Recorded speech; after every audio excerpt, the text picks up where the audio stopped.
So let's talk about what you might not have heard while the Department of Homeland Security has been shut down. Anti-ICE agitators blew agents' cover in Boston, allowing a child rape suspect to evade arrest for weeks. An illegal immigrant student was accused of groping girls in Virginia, where the Democrat governor is actively working to keep state authorities from collaborating with the feds. And ICE arrested an illegal immigrant in a hit and run that killed a Texas deputy. CISA is investigating an Iranian cyber attack while their agency remains unfunded. Not to mention, you may have noticed this too, TSA lines across the country stretching out of control as officers continue to go without pay. And still, instead of working to confirm Markwayne Mullin to get things back on track, at least one rogue lawmaker thought it was more important to air personal grievances. A Trump-hating felon attacked me from behind in my yard. You told the media that I was a freaking snake and that you completely understood why I had been assaulted. As far as my terms as a snake in the grass, sir, I work around this room to try to fix problems. I've worked with many people in this room. Seems like you fight Republicans more than you work with us. Thankfully, despite the pushback, Senator Sen Fetterman crossed party lines to try and bring an end to all this chaos. Senator Fetterman joins me now.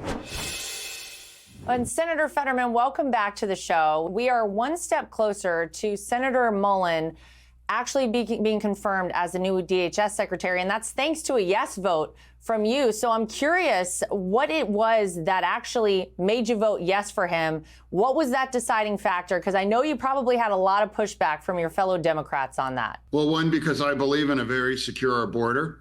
And we also agree that we should deport all of the criminals. You know, my friend Markwayne and I, we agree on that.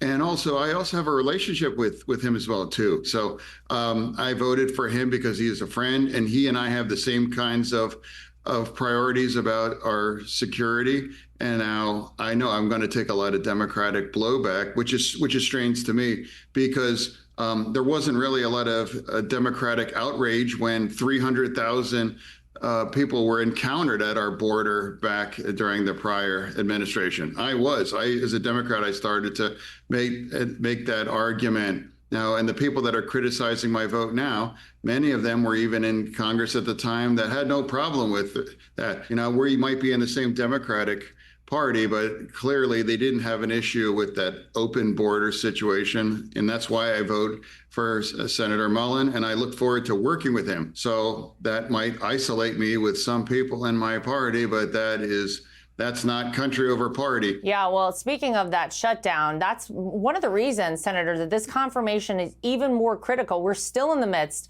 of that DHS shutdown, and we're seeing the consequences of that. If anybody's gone to the airport lately, those TSA lines are totally out of control all across the country. And we have a domestic terror threat that's still looming large right here in America. So we know that the negotiations have been very slow going at best.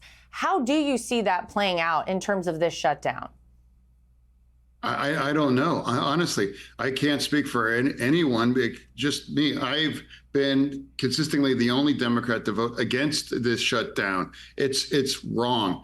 You know, you witnessed what happened in Michigan. That individual drove into the synagogue. He showed up to kill 150 toddlers. So why would you want to make America more unsecure in the middle of these kinds of attacks?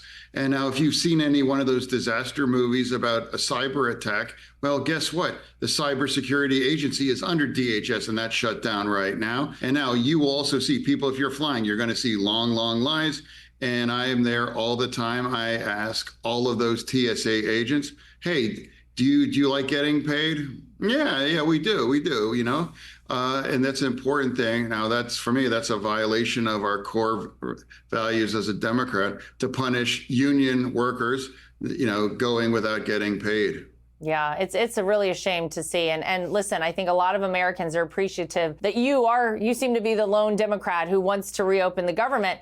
You're also the lone Democrat, I'm going to pivot to Iran for a moment, who has voiced public support for Operation Epic Fury. Why do you think that is, Senator? Well, because Democrats, you know, agreed with that.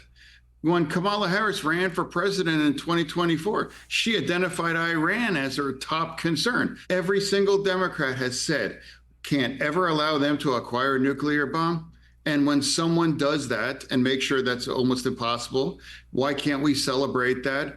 That comes from the truth, that because the other side did that, and if it comes from Trump, it's punishing as a Democrat to agree with that thing. And that's the place, and that's where I live, in that space. But I will always follow what I think are the moral clarities, and that's whatever you want to, country over party.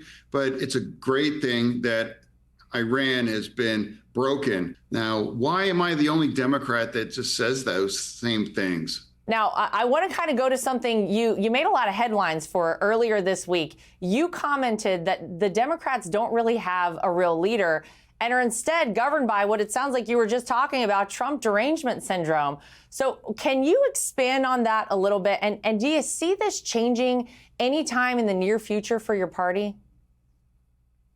Yeah, it is going to change.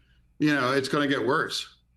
Absolutely. When someone asked about, who's the leader, I'm like, yeah, that's TDS.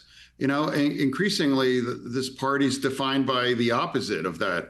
I said that in the interview. If the president could come for ice cream and lazy Sundays, we would immediately want to vote it down. And I don't understand that space. We used to agree, stop Iran from getting a nuclear bomb. We all used to agree, never allow those things. Finally, holding Iran accountable is, that's a good thing. And I know that that's punishing as a Democrat to support that. Clearly, that's why I'm the only one. But, I'm also proud to stand with Israel. That also isolates me. And now watch the kinds of people that are running for the Senate as Democrats. They're becoming more and more anti-Israel. What I've discovered that you're not allowed to support Israel as a Democrat, but it's okay if you have a Nazi tattoo on your chest, as a Democrat running for the Senate. Yeah, it's really shocking stuff. I want to ask you about this. You had Democratic strategist James Carville, who had some choice words about your opinions and your voting record recently. Listen to what he had to say. Sen Fetterman, stay right where you are, because you've been wrong about every thing that you've ever said. And can I assure you that the fact that you think it's a good idea is not going to matter one whit to any Democrat.